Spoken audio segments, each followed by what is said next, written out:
Hi there, this is Matt with State of Flex here with a review for Karate Kid Legends, finally. But before I talk to you about that, I'd like to talk to you about my new podcast that I launched earlier in the week called Why We Horror. It's a podcast where we dissect the horror film, really dig down into why this story was told in the first place. In short, Why We Horror. The very first episode is dedicated to the cabin in the woods. And I encourage you to watch it. There should be a link for you up here somewhere in the top ski areas. Anyway, moving on to Karate Kid Legends. This is a film that I liked. I think it's one of the better Karate Kid films. It's nowhere near as good as a lot of Cobra Kai, but I had fun with it. And the frustrating thing with this movie is that it feels very similar to Karate Kid 2. Not in story, not in tone, nothing like that, but in execution. And by that I mean, much like Karate Kid Part 2, you have a first half of the movie that really gels. It's really character focused. It's really trying to present something that isn't just a rehash of the first movie. And that is what really worked for Karate Kid Part 2, much as it works in this film. Much of the first half of this film follows a kid who has a firm grasp of Kung Fu as he is transitioned into a new neighborhood and whatnot, where he meets a girl who he kind of likes, whose father used to be a boxer, and he's gotten into some trouble and whatnot. So he ends up training this boxer the essence of Kung Fu, how Kung Fu is a part of everything. All of this stuff really works, and Joshua Jackson, the boxer of the film, is so good. He's one of my favorite characters across this franchise, and if you know or have been following my Karate Kid and Cobra Kai reviews, you know that's saying something. Joshua Jackson is fan-freaking-tastic in this movie. Yet his story is sidelined at the midpoint of the film so that it can just be a kind of direct remake of the Karate Kid, which is unfortunately how most of the Karate Kid movies just kind of devolve into, cannibalizing and rehashing their own works. Including Cobra Kai in point of that. But that is to say, it's not bad. I enjoy Karate Kid, and these films certainly have a framework, and this certainly leans into that framework in the back half of the film. It's just a shame that it comes at the sacrifice to what I was really invested in the beginning. I would have liked to have seen more payoff with the Joshua Jackson as training as a Kung Fu boxer thing. Like that was interesting. I would have liked to have seen that, a whole movie of that. Did I need Mr. Han and Daniel LaRusso?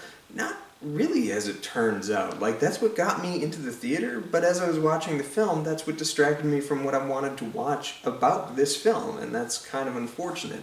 And maybe it's because Mr. Han does not seem like the same character from Karate Kid the remake.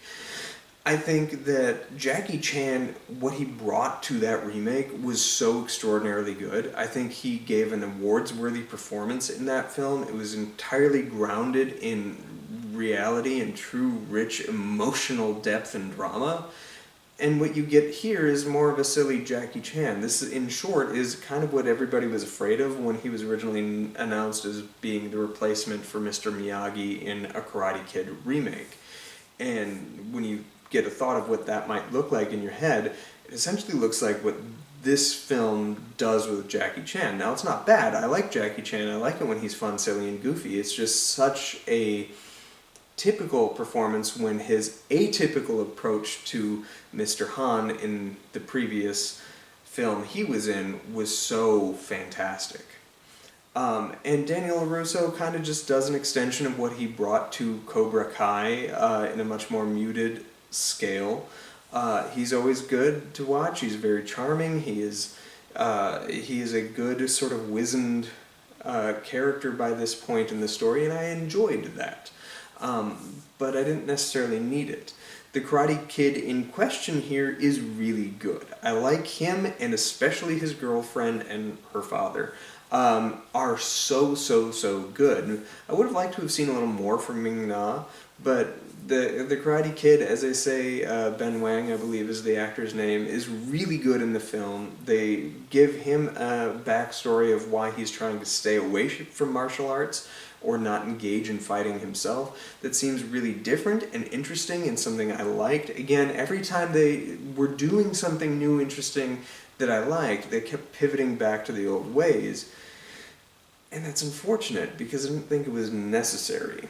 I would have liked to have watched him as a young boy knowing all this stuff, training somebody who should be the reverse of the situation. That was neat. Ultimately, we get to the fight, and this is where the film kind of falls apart in some sense because the director does not seem confident with how they shoot action. The action seems very video gamey and cartoony, like literally to the point where the final fight ends or starts with a little like flash that says "fight" between them as they're each standing like on their respective sides, and I was just like, must we? Like it just seemed a little cartoony in a franchise that can be cartoonish but is based in reality. That just didn't necessarily gel too well with me, but the action itself is very choppy. It doesn't pull back and hang. I think John G. Avildsen and the filmmakers behind Cobra Kai were smart to allow the camera to pull back and you to watch the karate unfold, watch the epic stunt work and the great work that the actors are putting into it, because they are learning this, they are doing this largely in person and free of wire work and stuff like that. And yet, if that is the case here, we would never be able to tell because it is so chopped up, especially the final fight, that it's just not appealing to watch. The worst part of this movie is the karate, or kung fu, or boxing. Oddly enough, when the boxing has happened, it feels a little more, a little better, but yeah. That is to say, even with those negatives, I still liked it. I like these characters. I hope we get to spend more time with these characters moving forward. If there is to be a sequel, I know stateside this movie isn't looking so hot, but it has been doing pretty well outside of the States, and I think it's already earned its money back, so maybe we get a sequel from this a couple years down the line. If they do, I would not be surprised if they lean into the Cobra Kai of it all, because there is a certain tease set up with the existence of Cobra Kai in this universe, but I liked it. It's a good movie. It's not great, it's not as good as I was hoping it would be, and I don't think it's as good as it was capable of being. That said, I enjoyed it, and I would like to see more from this universe, so I'm not ready to hang up my Karate Kid towel quite yet. Give me more.